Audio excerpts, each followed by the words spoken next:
Magandang araw mga kaibigan.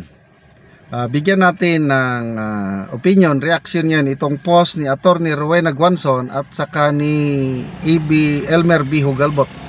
Tungkol po ito sa pag-alis ni dating DPWH Secretary Manuel Bunuan, umalis na po ng bansa. Ito, kay Attorney Rowena Guanzon, title niya is Isang Animal na Naman ang Nakawala.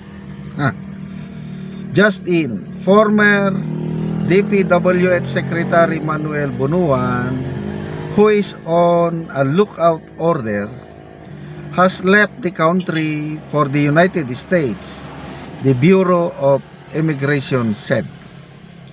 The agency said the Justice Department cleared Bunuan's exit as he has no hold departure order or warrant of arrest. Bunuan quit his post in September amid the flood control scandal. Ayan ang post yan ng Newswatch Plus. Isinare lang ni Attorney Rowena Guanzon.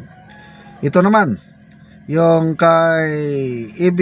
Elmer Hugalbot. Sabi niya, Skyline Pigeon. Fly away, skyline pigeon, fly. Breaking, sabi niya, dating DPWH Secretary Manuel Bunuan lumabas ng bansa ngayong hapon. Siguro kahapon ito.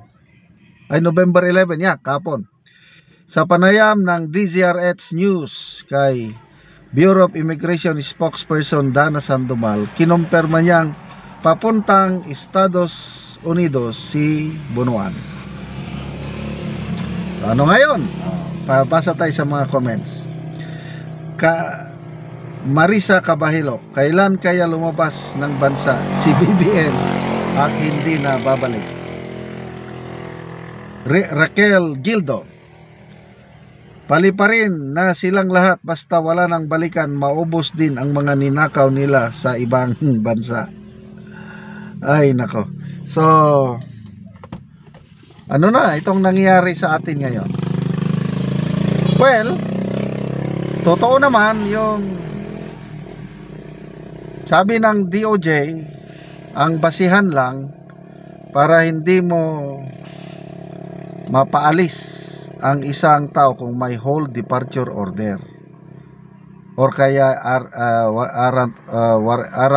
arrest warrant inisyo ng korte.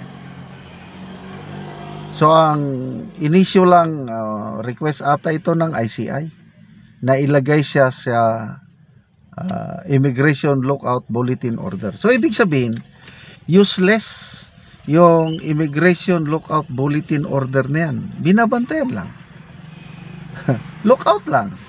Pag alis ka pa rin. So, what's the use na i-lookout mo pa kung hindi mo naman kayang pigilan? Di ba? So, babalik pa ba si Secretary Bunuan? I don't know. Katulad si Saldico. Pinalabas. May travel clearance. Dahil daw magpapagamot sakit sa puso. O ngayon, wala na. Hindi na tayo mag-expect na babalik pa si Saldico dito sa Pilipinas. So, dito kay ex-secretary Bunuan, kung paniniwalaan natin yung mga pahayag o expose ni Senator Lacson, mayroong alleged kinalaman niya sa mga flood control scam.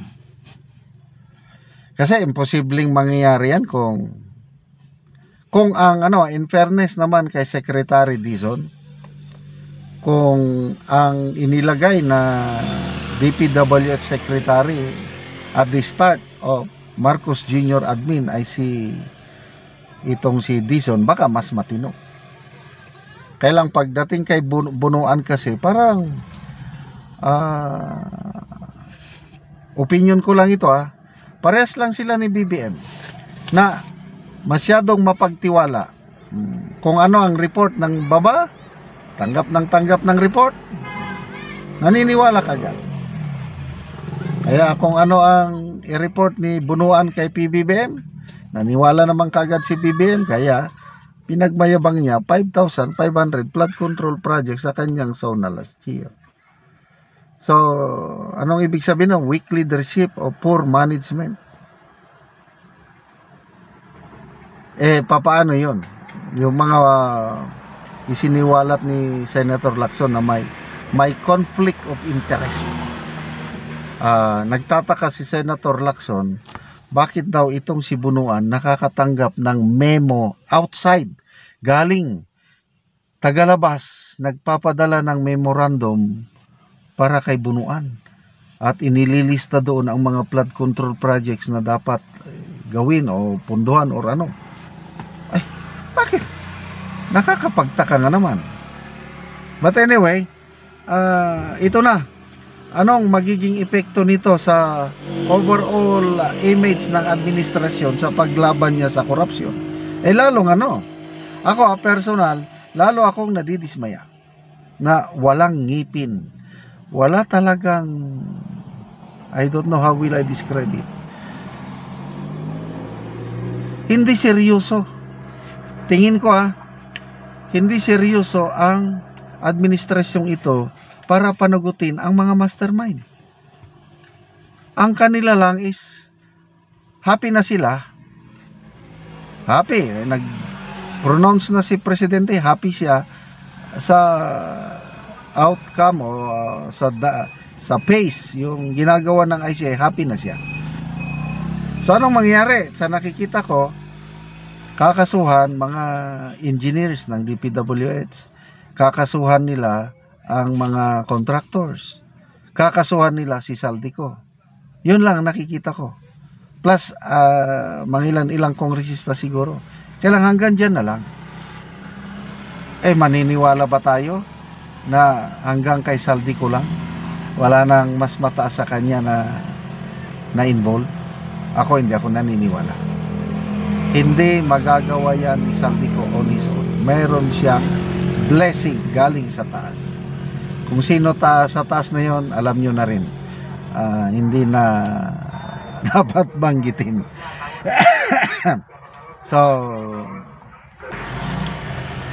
good luck sa ating bansa. Kawawa, pababa ng pababa ang ating ekonomiya, ang ating stock exchange, ang peso, puros pababa. God save our country. Salamat mga kaibigan sa inyong pagsubaybay sa ating channel. Nakakatulong kayo ng malaki sa tribong Talandig ng Bukidnon dahil ang income natin sa channel na ito ay pantulong po sa tribo.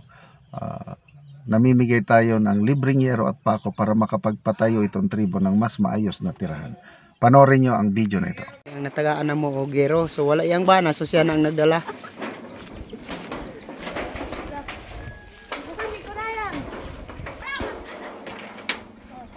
O karon mo na ang itsura sa atop sa natagaan na mo gero.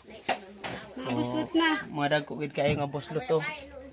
Makita gid nato nga paano gid kayo nga dagko na ang buslot.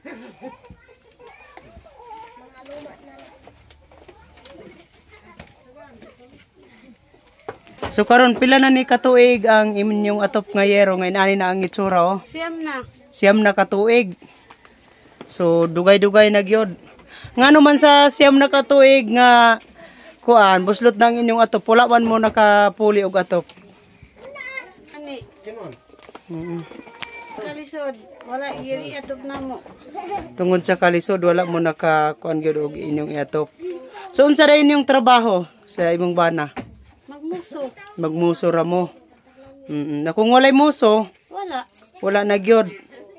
So pila ka buok imong anak? Tulo. So tanan naga-eskwela?